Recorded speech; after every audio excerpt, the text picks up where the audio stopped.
अरिहंतों को नमस्कार, श्री सिद्धों को नमस्कार, आचार्यों को नमस्कार, उपाध्यायों को नमस्कार।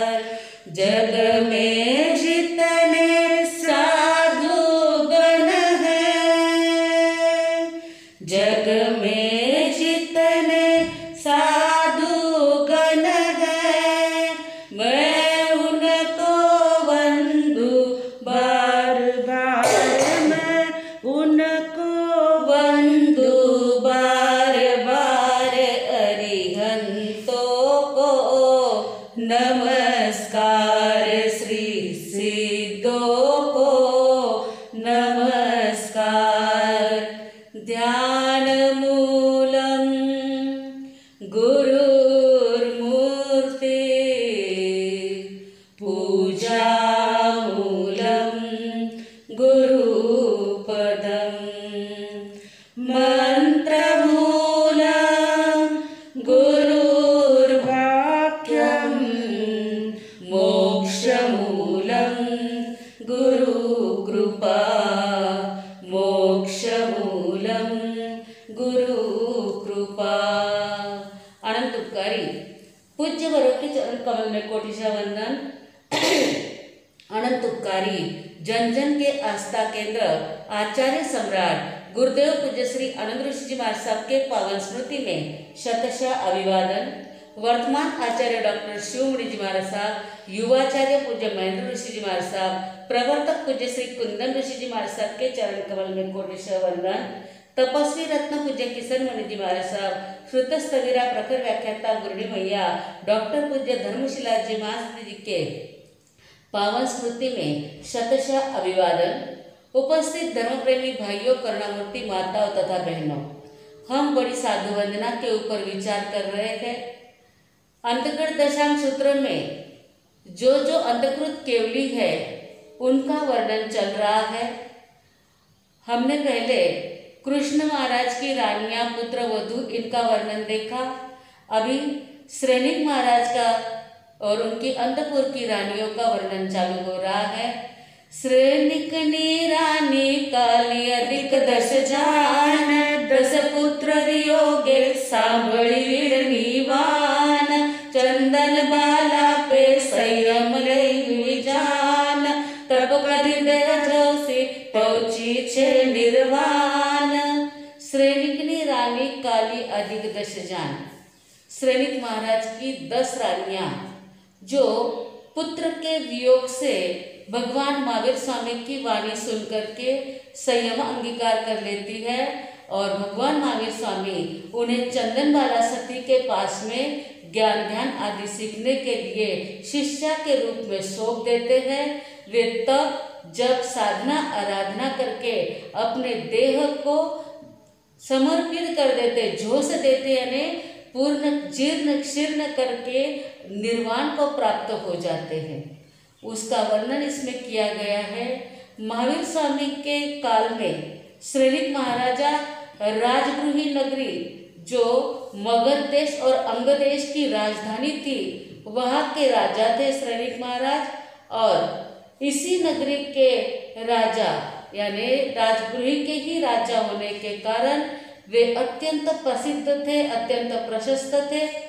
जब श्रेणिक महाराज की मृत्यु हो जाती है, आप सब जानते हैं श्रेणिक महाराज की मृत्यु कैसी होती है। कोनिक ने जब उन्हें बंदी गृह के अंदर, कारागृह के अंदर रखा और श्रेणिक उनको जब उसे पता चल जाता है कि पिता के मेरे ऊपर अनंत उपकार है, माता जब समझाती है और वह पिता को बंदी गृह से छुड़ाने के लिए जाता है, तो श्रेणिक महाराज ने दूर से ही उसे देखा। श्रेणिक महाराज को लगा कोनिक मेरी हत्या कर देगा, शायद वह पितृ हत्या का पापी न बने, इसलिए उन्होंने अपने हाथ में जो हीरे की अंगूठी थी वह चूस करके श्रेणिक महाराज ने अपना अंत कर दिया था। जब से श्रेणिक महाराज ने इस प्रकार से अपना अंत कर लिया, तब से कोनिक अत्यंत उदास रहने लग जाता है। राजगृह नगरी के रहने के बाद भी, राजगादी पर बैठने के बाद भी उसे वह राज जैसे कांटों की तरह चुभता था। विचार करता था इससे तो इसकी अपेक्षा तो कहीं भाग जाना अच्छा है। मैं पितृहत्या का पापी बना, इस प्रकार से मन में अनेक विचार चलते थे।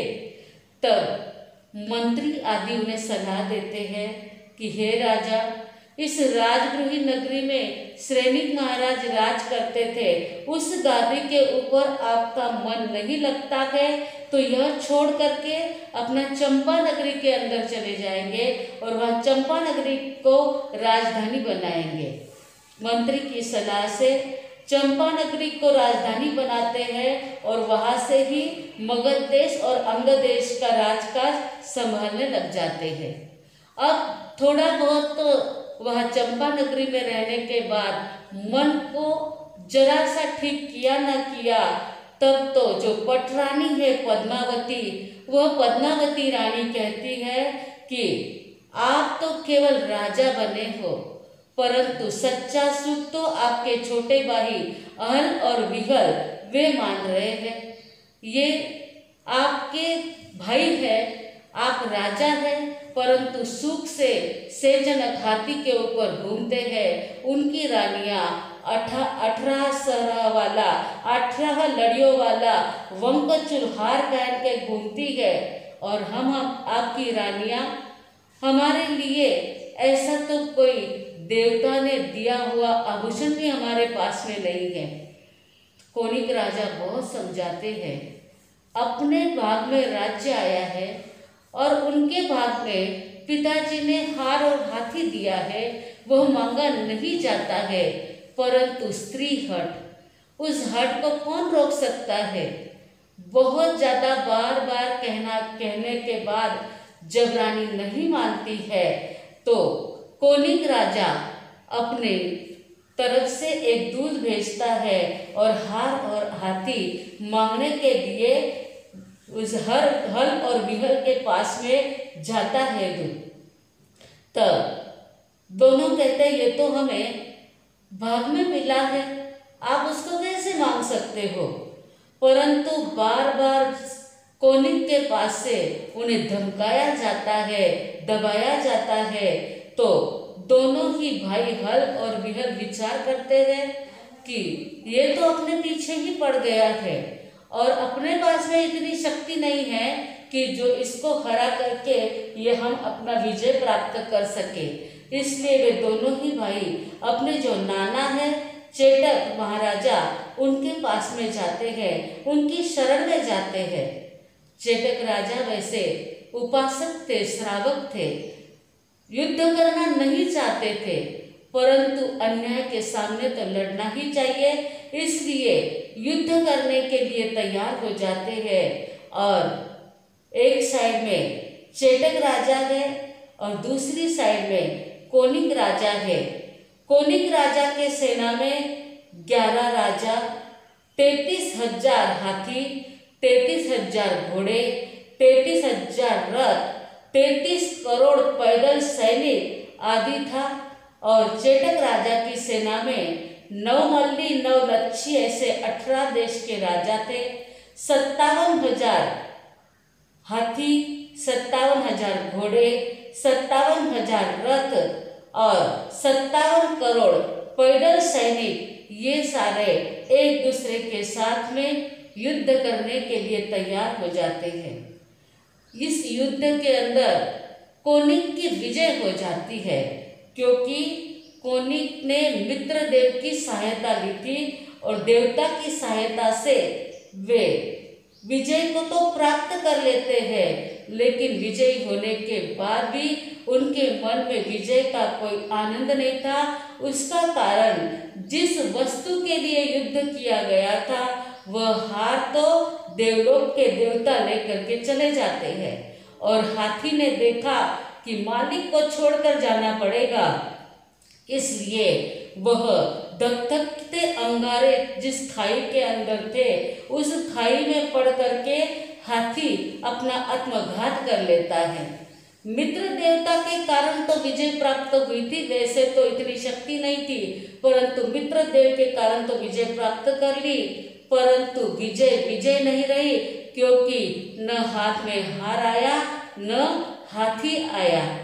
बिना कारण अपने भाइयों से बैर बसा लिया। मनुष्य सोचता नहीं है कि हम किसके साथ में युद्ध कर रहे हैं। यह जमाना भले ही चौथे आरा का था, लेकिन चौथे आरा के होते हुए भी धन के लिए और इस प्रकार की कोई अलौकिक वस्तु के लिए मनुष्य युद्ध कर बैठता है। इस जमाने में कलेजा तक हिला देते हैं लोग। इस जमाने में कलेजा तक हिला देते हैं लोग। सगे भाई को जहर घस के पिला देते हैं लोग। सगे भाई को जहर घस के पिला देते हैं लोग। अपने सगे भाई को भी मारने में कम नहीं करते हैं, लेकिन कोनिक राजा और ज्यादा हताश हो जाता है। इसमें श्रेनिक राजा के 10 पुत्र काली कुमार आदि उनकी मृत्यु हो जाती है। चेटक राजा के बाणों से वे घायल होकर के मर जाते हैं और 10 ही पुत्र मर करके चौथी नरक में चले जाते हैं। इस युद्ध में और 10 दिन तक ये युद्ध चलता है।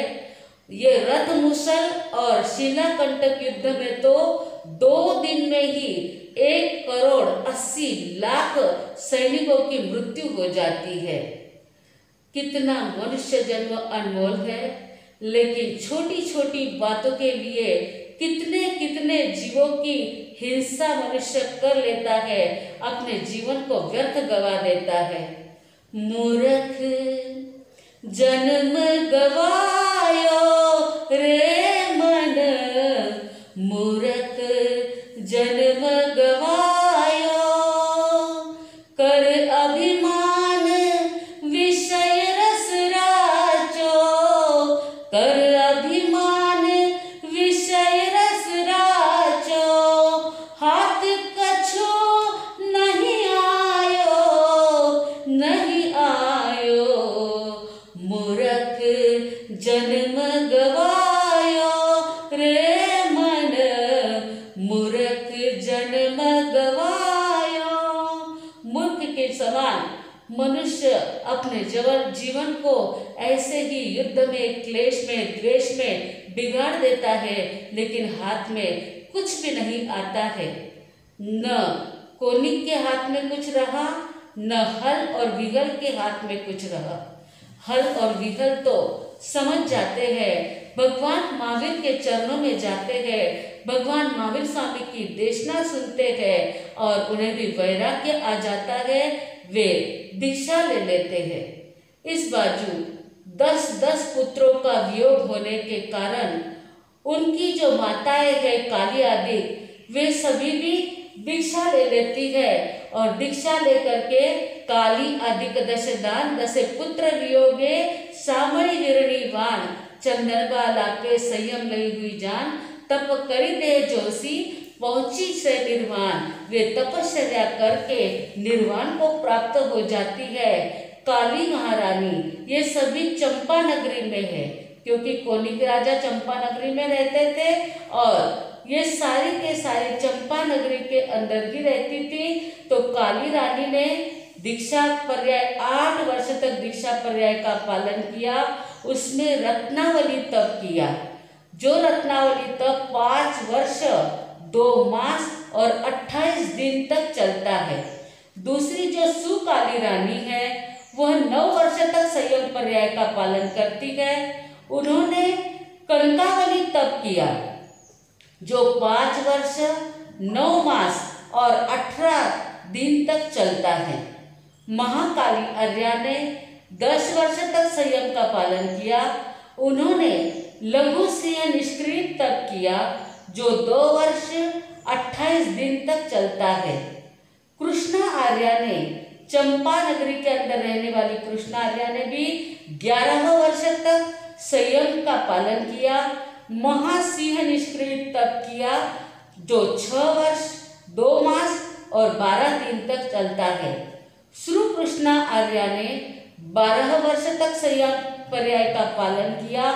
उन्होंने सप्त सप्तमी का, अष्ट अष्टमी का, नव नवमी का, 10 दशमी का भिक्षु प्रतिमा तप किया जो 294 दिन तक चलता है। महाकृष्णा आर्या ने 13 वर्ष तक संयम पर्याय का पालन किया। उन्होंने लघु सर्वतोभद्र तप प्रतिमा की जो 1 वर्ष 1 मास और 10 दिन तक चलता है। वैसा देखा जाए तो ये सारे तपों के अंदर तप के दिन कम है, यो पालने के दिन कम है, तप के दिन ज्यादा है और ये 1 वर्ष यानी 1.25 वर्ष के अंदर पूर्ण हो जाता है। लघु सर्वतोभद्र तप इसे कहते हैं। जो चौथे आरे में श्रेणिक महाराज की रानियों ने किया था। श्रेणिक महाराज की रानियों में तो किया ही किया, आज के इस कलयुग में भी श्रमण संघ में उज्जवल ग्रुप की प्रमुख सुधाजी महासती जी की सुशिष्या तपस्वी रत्ना विनय जिनकी बंगली कल आपने सुनी थी, वे विनित दर्शना जी महासती जी अभी वो तप कर रहे हैं। 4 परिपाटी पूर्णावती की ओर है। चौथी परिपाटी का अंतिम 5वां उपवास आज उनको चल रहा है। कल पालना, फिर 1 उपवास, फिर पालना, फिर 2 उपवास, फिर पालना, फिर 3 उपवास आदि करने के बाद 23 तारीख को उनकी तप की पूर्णाहुति होगी। यानी 23 तारीख को अंतिम तेला उनका रहेगा और 24 तारीख को इस तप का पालना हो जाएगा। जो जहाँ जहाँ भी है वहाँ इस तप के अंदर भेड़ डालने के लिए, इस तप की अनुमोदना करने के लिए, जिससे जो तप होता है उन्होंने वो तप करना है। उपवास, एंबिल, एकासना आदि जो भी तप आपसे हो सकता है वह तप सभी ने करना है। यदि 23 तारीख के दिन सभी ने करना है। और ये जो लघु सर्वतोभद्र तप है, यह तप भी यदि अपने से उपवास से नहीं होता है तो एंबिल से, एकासने से, ब्यासने से, अरे इतना भी नहीं होता है तो पोर्शी, 1.5 पोर्शी से भी कर सकते हैं यह। और इतना भी नहीं हो सकता है तो स्वाध्याय आदि से, मौन आदि से भी यह तप किया जा सकता है। तो सभी जन ध्यान रखें। आगे इसका कैसे करना है यह आपको आगे और बताया जाएगा। तो जो महाकृष्णा आर्य है उसने लघु सर्वतोभद्र प्रतिमा तप किया था। 7वीं जो रानी है वीर कृष्णा आर्या, उन्होंने 14 वर्ष तक संयम पर्याय का पालन किया। 2 वर्ष 8 मास 20 दिन चलने वाला महासर्वतोभद्र प्रतिमा तप उन्होंने किया। 8वीं रानी है रामकृष्णा आर्या, जिन्होंने 15 वर्ष तक संयम पर्याय का पालन किया। उन्होंने भद्रोत्तर प्रतिमा तप किया जो 2 वर्ष 2 मास और 20 दिन तक चला। पितृसेना कृष्णा आर्या ने 16 वर्ष तक संयम पर्याय का पालन किया। उन्होंने मुक्तावली तप किया जो 3 वर्ष 10 मास तक चलता है। 10वीं रानी महासेन कृष्णा आर्या ने 17 वर्ष तक संयम का पालन किया। उन्होंने वर्धमान एंबिल तप किया जो 14 वर्ष तक चलता है। 14 वर्ष 3 मास और 20 दिन तक चलता है।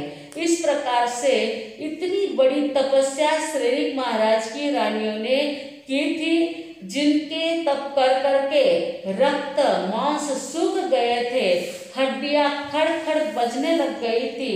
उन्होंने देखा कि अब अपना आयुष्य ज्यादा नहीं रहा है, सभी आर्याओं ने, सभी सतियों ने काली सुकाली आदि से लगाकर वहां से कृष्णा तक सभी सतियों ने तपस्या करने के बाद अंत समय में एक भस्म का संलेखना संथारा किया, यानी 60 भक्त का संलेखना संथारा करके केवल ज्ञान, केवल दर्शन को प्राप्त करके सिद्ध, बुद्ध और मुक्त बन जाती है। इस प्रकार श्रेणिक महाराज की ये जो 10 रानियां हैं, पुत्र के वियोग से संयम लेकर के तब जब संयम आराधना से अपने आत्मा को मुक्त कर देती है और कर्मों से मुक्त हो जाती है। हम दुनिया में बहुत लोगों को मरते हुए देखते हैं, खुद के पुत्र, खुद के पति, खुद के माता पिता, इतना तो क्या पौत्र को भी मरते हुए देखते हैं, परंतु वैराग्य आता है क्या? इस प्रकार से संयम नहीं ले सकते हैं तो कोई बात नहीं, कम से कम जीवन तो संयमित करे, जीवन को तो संयम के अंदर लगाए। तब जब साधना आराधना करके अपने जीवन को कुछ तो त्याग में लगाए। अरे 60-60, 70-70 वर्ष की उम्र हो जाती है तो भी शादियों में जाना नहीं छूटता है, पार्टियों में जाना नहीं छूटता है, रात को खाना नहीं छूटता है। इन आर्याओं को, इन सतियों को देख करके कम से कम जब तक साजे रहे, जब तक बीमारी ना आए, तब तक तो रात्रि भोजन का त्याग तो कम से कम करो। आपकी बेटियां, आपकी गांव की लड़कियां सभी छोटी छोटी उम्र में दीक्षा लेकर के जावत जीव तक रात्रि भोजन नहीं करती है, जावत जीव तक ब्रह्मचर्य का पालन करती है। कम से कम आप उतना तो त्याग करो। त्यागियों को देख करके, त्यागियों के जीवन को सुन करके जब त्याग मन में नहीं आता है तो यह जीवन सार्थक नहीं होगा। मनुष्य जन्म इतना सुंदर मिला है, उसको सार्थक बनाना चाहिए। इस दुनिया की भूल भुलैया में इतना नहीं उलझना चाहिए और अनजान में नहीं बनना चाहिए। अपनी मंजिल को पाना है तो कुछ त्याग करना चाहिए। काव्य में कहा है, इस जग की भूल भुलैया में उलझा है कैसा इंसान बना अनजान, अपनी मंजिल का पता नहीं, खुद की भी नहीं पहचान बना अनजान।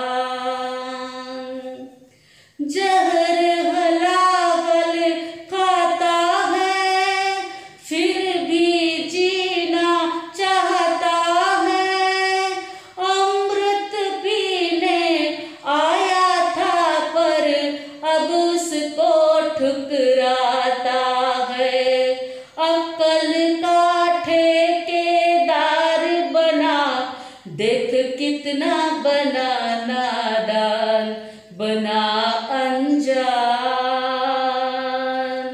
इस जग की भूल भुलैया में उलझा है कैसा इंसान बना अनजान। अज्ञान अंधेरा छाया है, अपना भी होश बुलाया है, झूठ जाल फैला कर उसमें औरों को भी फंसाया है, पत्थर की शिला पर बैठा तरने का लिए अरमान बना अनजान। इस जग की भूल भुलैया में उलझा है कैसा इंसान बना अनजान।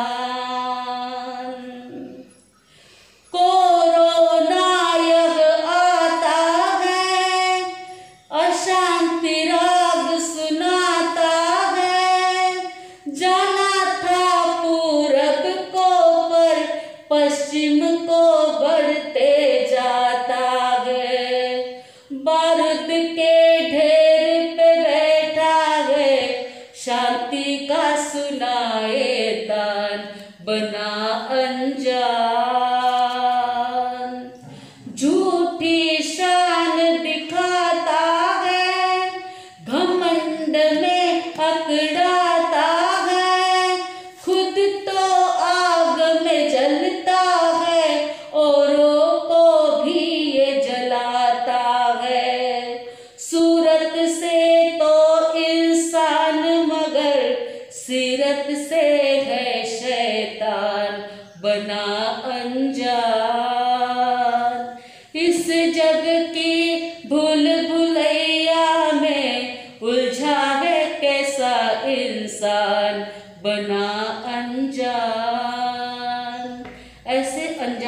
बनो, अपने आप को पहचानो और जल्दी से मोक्ष महल को प्राप्त करो। इसी भावना के साथ बोलो महावीर स्वामी भगवान की जय। आज के प्रश्न, इस गाथा में युद्ध में मित्रदेव की सहायता किसने ली? युद्ध में मित्रदेव की सहायता किसने ली? दूसरा प्रश्न है, कौन से तिर्यंच प्राणी ने आत्मघात किया? इस युद्ध में कौन से तिर्यंच प्राणी ने आत्मघात किया? यह दूसरा प्रश्न है। तीसरा प्रश्न, काली आदि 10 रानियां कौन से राजा की पत्नी थी? काली आदि 10 रानियां कौन से राजा की पत्नी थी? यह तीसरा प्रश्न है। रोजाना की तरह आपको जवाब दे देने हैं। आज के सामूहिक पचकान, भोजन के पहले 5 नवकार मंत्र गिनना, भूल जाओ तो दिन भर में 11 नवकार मंत्र कभी भी गिन लेना। आज टीवी देखते देखते भोजन नहीं करना, भोजन करते करते टीवी नहीं देखना। बड़े महाराज साहब अभी आपको पचकान कराएंगे, उसके बाद मंगल पाठ। भोजन के पहले 5-5 नवकार मंत्र गिनना, भूल जाओ तो 11 नवकार मंत्र दिन भर में कभी भी गिन लेना। और वो टीवी देखते देखते भोजन नहीं करना। धारणा प्रमाणे उपयोग से पचकान ओ श्रे। यह जो तप का आपको कहा है, एक जन ने 10-10 जन को तप करने के लिए कहना और सभी जगह पर लघु सर्वतोभद्र तप, जब से तब से विविध प्रकार से आप लघु सर्वतोभद्र तप कर सकते हैं। तो सभी ने यह तप करना और करने की अनुमोदना के लिए ज्यादा से ज्यादा लोगों में प्रचार प्रसार करना। इस प्रकार से यह तप करेंगे और 23 तारीख को एमविन उपवास एकासना करेंगे तो यह तप की अनुमोदना का लाभ मिलेगा। करूं कराओ अनुमोदू, सभी का फल समान होता है। आपके भी कर्मों की अनंत कर्मों की निर्जरा हो जाएगी। तो ये दलाली का काम अवश्य करना। बोलो भगवान महावीर स्वामी की जय। गुरुदेव गुरुजी महाराज साहब की आज्ञा से चतारी मंगलम, अर्यंता मंगलम, सिद्धा मंगलम, साहु मंगलम, केवली फणत्तो धम्म मंगलम। चतारी लोगुत्तमा, अर्यंता लोगुत्तमा, सिद्धा लोगुत्तमा, साहु लोगुत्तमा, केवली फणत्तो धम्म लोगुत्तमो। चतारी शरणं पवज्जामि, अर्यन्ते शरणं पवज्जामि, सिद्धे शरणं पवज्जामि, साहु शरणं पवज्जामि, केवली फणत्तं धम्मं शरणं पवज्जामि। 4 शरणा, दुख हरना, सुख करना, आनंद करना, मंगल करना, सकल कार्य सिद्ध करना, अवरण शरणों कोय। जो भविक प्राणी आदरे तो अक्षय अविचल पद होय।